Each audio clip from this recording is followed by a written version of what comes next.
Good morning. How are you all? You know, as speaker over the time, people have said to me, what keeps you up at night? The night of the debate, you saw what keeps me up at night.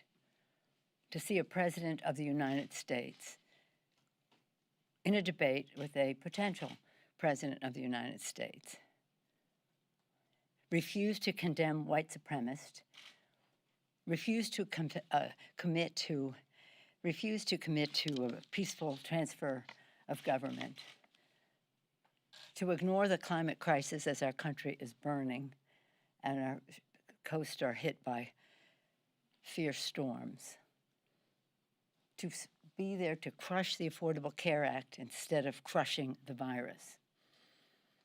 What keeps me at night is that what we saw that night was authenticity on both sides of the stage. The president authentically a bully, Joe Biden authentically a decent person who cares about America's working families. But it isn't just like a Democratic or Republican debate, that's the exchange of ideas. That's what we came here to do. This is something quite different, undermining our institutions, undermining our democracy by the President of the United States with no respect for the office that he holds. So, and that's my colleagues don't like it when I don't get enough sleep. So, so in any event, hopefully we can resolve some of these challenges to our great country as we go forward. Right now, we're at the table discussing how we go forward with a possible COVID bill. Again, at that table reflected some of the differences that you saw in the debate. For example, we're hopeful that we can reach agreement because the needs of the American people are so great. But there has to be a recognition that it takes money to do that. And it takes the right language to make sure it is done right. So again, we have concerns about a sufficient amount of money to address unemployment insurance needs of the American people. We have concerns about, for example, how about this as a stark example of a difference not just of dollars, but of values. In the CARES Act, the Republicans sneaked in a piece of legislation that gave $150 billion to the wealthiest people in our country. $150 billion. In the HEROES Act, we take that out. They put in $150 billion, which is more money than they spent on state and local in the CARES Act. And in the HEROES Act, we had $149 billion for refundable tax credit, for the earned income tax credit and child tax credit, refundable, $149 billion, almost the same amount. In the interest of coming down, we came down to $54 billion just by changing the timetable, but nonetheless came down 2/3 almost to $54 billion. They have zero in their proposal. They still want to keep a $150 billion tax break for the wealthiest in our country and have zero in terms of a refundable a child tax credit and earned incomes tax credit that addresses the poorest of the poor. When I sent out the letter saying we had this bill and we had tremendous response, every possible kind of organization in our country who cares about how government meets the needs of American people supporting our legislation, I framed the legislation in terms of what it means to a family of four making $20,000 a year. You probably saw that. I don't have to go into all of it, but some of it relates to these tax credits I'm talking about, which make a big difference in their lives. What happens in terms of health care, what happens in terms of if they become unemployed. It is about the children and how their needs are addressed. And that's how we have to look at this. So we're looking at it from the standpoint of a family making $20,000 a year, a family of four, and they're looking at it from the standpoint of $150 billion to the wealthiest people in our country. That's why we not only have a dollars debate, we have a values debate. Still, I'm optimistic. We have come to kind of in the ballpark of some things, still way off in terms of state and local government. State and local government, our heroes, healthcare workers, police and fire, teachers, sanitation, transportation, food workers, the people who make it possible for us to be here. They make government function, state and local. We're still far apart on that. We're far apart on, again, the refundability that we talked about already. And again, we are coming closer on money for our health provisions in the bill. It's just a question of the language, because we've had provisions before, but the language was not adhered to. So that's a question of language. We're coming closer on small business, but we have the restaurant and small venues for stages, etc. We're not in agreement as to how that all would be treated, because PPP is one initiative. That other initiative is a grant from the Secretary of the Treasury as opposed to a loan from a bank. And I'm hopeful that we can work that out, but that's a big piece of the legislation. So they're just some examples of how we are trying to reach common ground. Then of course, everything always comes back to healthcare. That's how we won the Congress in 2018. It was the three most important issues for America's working families: healthcare. Their good health, of course, but their financial health as well. So the president, of course, on the very day that Ruth Bader Ginsburg left us, 10 states were already voting. We're already in a presidential election. He's rushing this so that he can get to court in time to be there for the November 10th oral arguments to overturn the Affordable Care Act. President, and so we're saying to everyone, vote your health, because what they're out to do is to overturn the Affordable Care Act. That means no more benefit for if you have a pre-existing medical condition. That means eliminate the preventive care and free exam every year, which is very, very popular in our country. That means being a woman, once again, be a pre-existing medical condition where you have to pay more. That means rolling back the improvements in the Medicaid in those places where Medicaid was expanded to help those on long-term care, seniors on long-term care, much of that paid for by Medicaid. People think of it as a poor people initiative, and it is for poor children and others, but it is also a middle-class benefit for long-term care for seniors. And that there's some of the things. If you're an adult child on your parents' policy, you can stay there till 26, not anymore, under what the president is proposing. The list goes on the benefits that are overturned.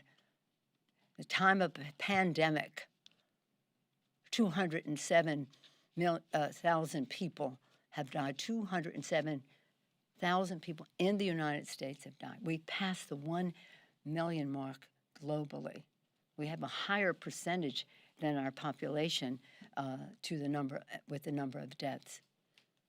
Over 7 million people infected. And the president wants to crush the Affordable Care Act instead of crushing the virus. And so, again, this rush to judgment that the president is putting forth is about overturning the Affordable Care Act and all that that means to America's working families.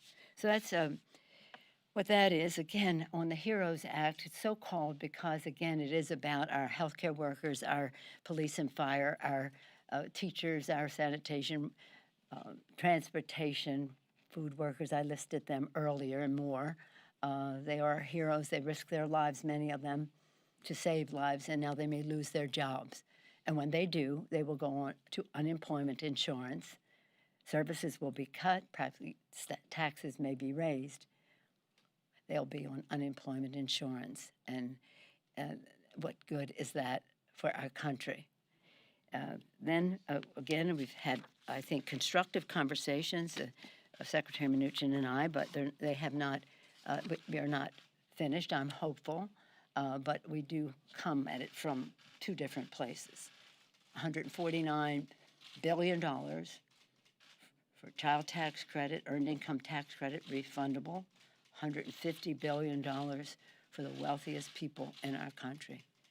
Retroactive. Doesn't even have to do with the coronavirus. Retroactive.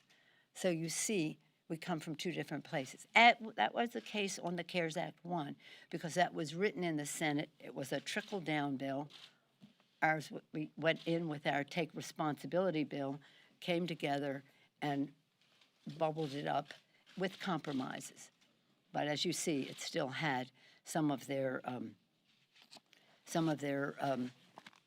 tax breaks in it, that tax break in it. Hopefully, we can find our common ground on this and do so soon.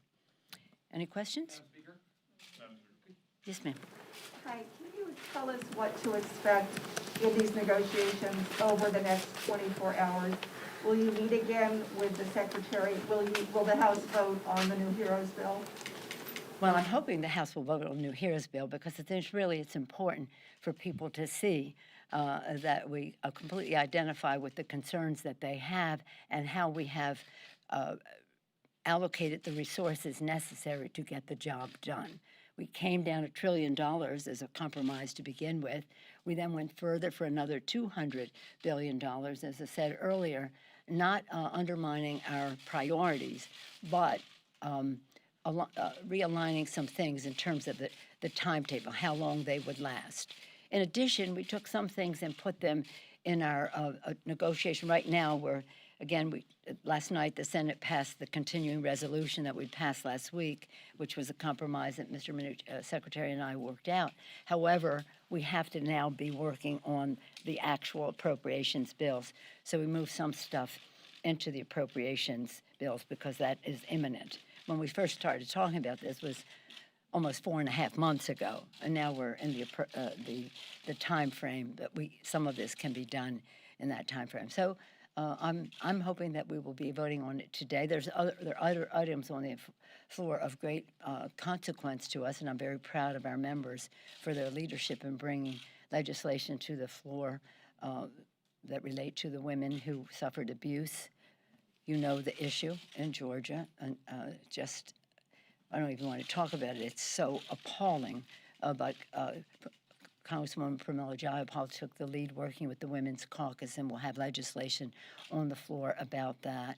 And then Congressman Malinowski has his legislation about QAnon on the floor. I hasten to add that he, the Assistant Secretary for Human Rights in the Obama administration, has been a champion for human rights. And now you see these people violating who we are as a people. And again, he is unfairly being targeted by them in a violent way. And speaking of violence, the Proud Boys, the president's friends, the Proud Boys who are celebrating the green light that he gave him in the debate. You may recall, perhaps you don't, but I will remind you that a couple years ago during the 2018 campaign, I was in Florida. In southern Florida, we had the race of Donna Shalala and Debbie Marcusel Powell, and the Proud Boys came. It was like a press conference and volunteer meeting. They came and pounded the doors and shook the place, scared. We sign up for this. These people don't, scaring everyone, and they had DeSantis signs. They were tasked by the Florida Republican Party to come and disrupt that meeting, which they did, and in a violent way. So in case the president doesn't remember that, he could call his friend Governor DeSantis, who was part of that thing. So yeah, I think we'll have that bill on the floor today. We will. Where we ended yesterday was my concern about no money for the refundability, which is a very important part of our legislation to meet the needs of these people. And by the way, it's a stimulus. People spend the money right away, injects demand into the economy, creates jobs. And so that will continue. It is my expectation that perhaps they will come back with some counter in terms of all of that. They seem pretty wedded to their tax cut at the high end.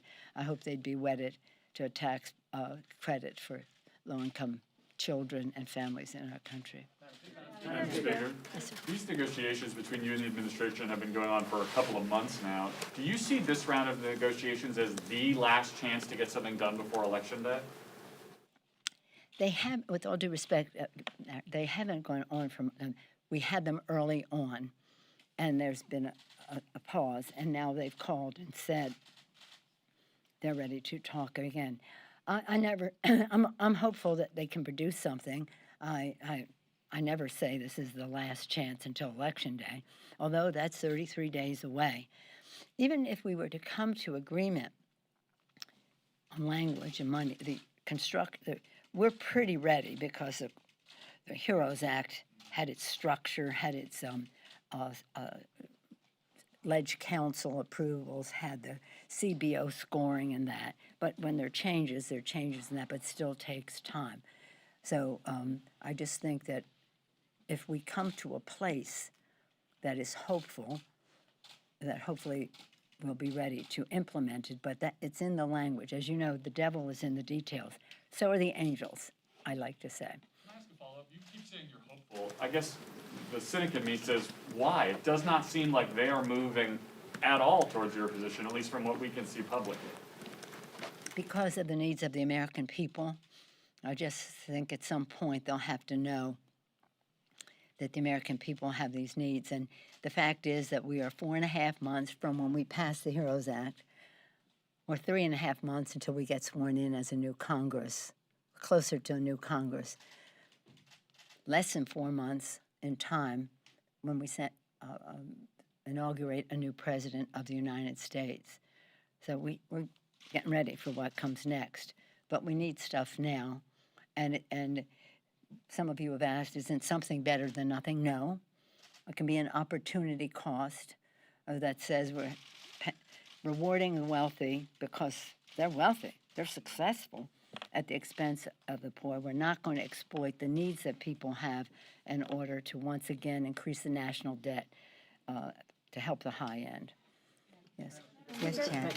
To that end, though, it seems as though we're at an inflection point right now.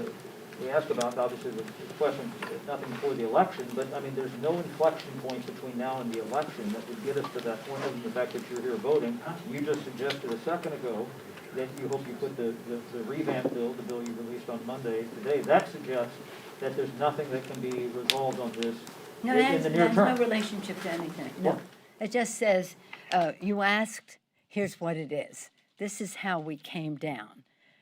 This is how we came down. We shortened some time periods. We moved some things onto the appropriations process, which needs to be negotiated soon if we're going to keep government open, as the CR indicates by the 11th of December. It is that they have no relationship to each other except to say this is what we are pushing for. But wasn't that the idea to hold out to see if you could get a deal and then maybe not put that bill on the floor because you had a better universal? No, it was a mixture of motivations, but our members are very eager to, and I am too, and the joy of being part of a dynamic, not rubber stamp, no lockstep caucus is wonderful, I have to say. So we have a lot of exuberance and vitality, and people worked hard. Our chairman and our committees worked hard to meet the needs with science-based, academically justified, institutionally respected amounts that are needed, whether it's rental assistance or mortgage assistance, whether it's food for the food insecure in our country, whether it's health care if you lose your job. If we have a provision in there to immediately have people qualify for the Affordable Care Act with the highest level of subsidy for being part of the system. It doesn't require an open enrollment. So it's a very smart bill. We're very proud of it, and we want people to see what the possibilities are. Has more to do with that than whatever intricacies you had going there. Speaker. Yes, ma'am. On debate with President Trump, he said that the vaccine is coming soon. Would you be willing to get an FDA-approved coronavirus vaccine provided your doctor clears it? Would I be?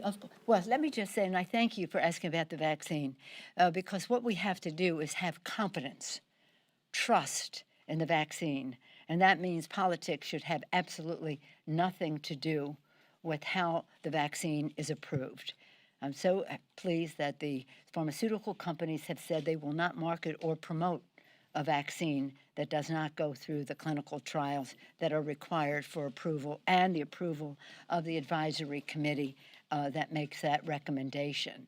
I don't like the pressure that the White House is bringing on all of this and the statements that maybe we don't need clinical trials as we normally do. We can just do it 2 instead of 3 and all that. No, this has to have the government. And let me salute the scientists at the FDA and even some of the people at the CDC, not working on this project, but while I'm saluting, some of the people who have been there for a long time, of the highest caliber of science, now back to FDA, working on this initiative. Let science determine this, not politics. And then people will have confidence in the product. And again, we're talking about what the distribution of that is, and we have a significant amount of money in the bill for the distribution of it in an ethical and with equality and ethics, how it would be distributed. I'm not a big needle taker. I mean, I had a hard time getting my ears pierced. I'm not a big needle taker. I mean, they have to talk me into the flu shot under great duress each year. So, but if it serves as a model to other people, yes, I would take the vaccine if it is approved by the regular order of things. Yeah. Madam Speaker? Yes, ma'am, that should be the last, I think, because I have to go to my day job. Madam Speaker. Not that that isn't this. About the Electoral College, you have been speaking about the importance of trying to block Republicans from having the majority of the state delegations. Can you explain why you're doing this and what you hope to accomplish, and maybe tell us some of the races you're looking at? Well, no, I may not go into that, but, well, maybe some. Let me say this. The president has made clear that he will do everything to undermine the integrity of the election, declare victory with only the basis of those who voted that day, discrediting vote by mail. That's one. The next thing he may try to do is to have a chaos when it comes to a state. Joe Biden may win the state legislature may be Republican and say, well, we're still sending Trump electors to the Electoral College. That won't carry really, but it takes time because it will go to court. The president loves to go to court, and that's one of the reasons that he's in a hurry to beef up the court, so he has his protections for all the chaos he would like to cause in the election. There'll be many, many, many court cases, and we've been involved in a number of them under the leadership of Eric Holder, who's done a great job under the National Democratic Redistricting Committee that is also working on this, but many, Stacey Abrams, you name it, there are all kinds of legal minds at work attracting other legal minds to protect us in the courts.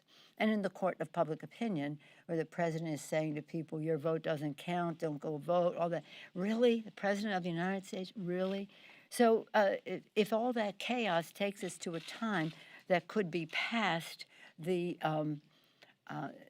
date when the Electoral College must meet, The president has said, and some of the, so I've been doing this a long time because I've been watching all the things that he might like to do: dismantle the postal system, welcome Russian interference into our election. Vladimir Putin should decide who our president is, not the American people. All that stuff. We know that. So tracking all that. I'm a former chair of the party. I'm in politics because I love the policy and the issues and what it means to the American people. But campaigns, I thrive on, and elections. So on the election, there are 3 phases: the time leading up to Election Day, which we are in, and now more and more early voting has made it the election time, as well as the preparation and the challenges to what he might put out there for voter intimidation and the rest of that. Okay, so the preparation and the early voting, Election Day, to make sure that his intimidation and his threat of intimidation and all the things that he has said is countered, and that people feel comfortable to vote if they culturally want to vote in person. I would advise them to do it early so that their vote will be clearly counted in time. I would also advise them to vote by mail if they have any, if they don't want to jeopardize their health. So you asked me this question, which I love to talk about, so I'm trying to be brief, believe it or not. Okay, so then we go to the president saying at his rallies, at his unmasked, no social distancing, dangerous rallies, I'm going to take this to the House could decide this. And he points out, we have 26 Republican states, they have 22, so we have the edge in the House. Now, the Constitution, the 12th Amendment to the Constitution says the House shall choose if there's no resolution of the at the Electoral College in a timely fashion. Some of you heard this over and over, so forgive me for my repetition. As you may recall, I said that we will be ready. We will be ready, and we are going to be ready. The Constitution clearly says a majority. So 26 is one vote away, is one majority. We take one seat away from him, one state. Just so you understand, the House of Representatives, voting by state. California has 53 members of Congress. We have one vote. One state, one vote. Alaska has one member of Congress, one vote. So you see the unfairness of it all, with all due respect to Alaska, Wyoming, North and South Dakota, Montana, et cetera, et cetera. So so we have multiple opportunities where we can take down that one vote. And we also have multiple opportunities where we could get to 26 ourselves, but that's not necessary. No majority, then it goes into another range where the speaker becomes the acting it's complicated after that. But our purpose, because your last question was really the culmination of it, what do you hope to accomplish by this? What we hope to accomplish is to send a very clear message on Election Day to the president: there ain't no light at the tunnel for you in the House of Representatives. It isn't going to work. So don't cause chaos because you think it will lead to a light at the end of the tunnel, because that light at the end of the tunnel in the House is going to be a train coming right at your plan. Thank you all very much. Have a nice day. Thank you.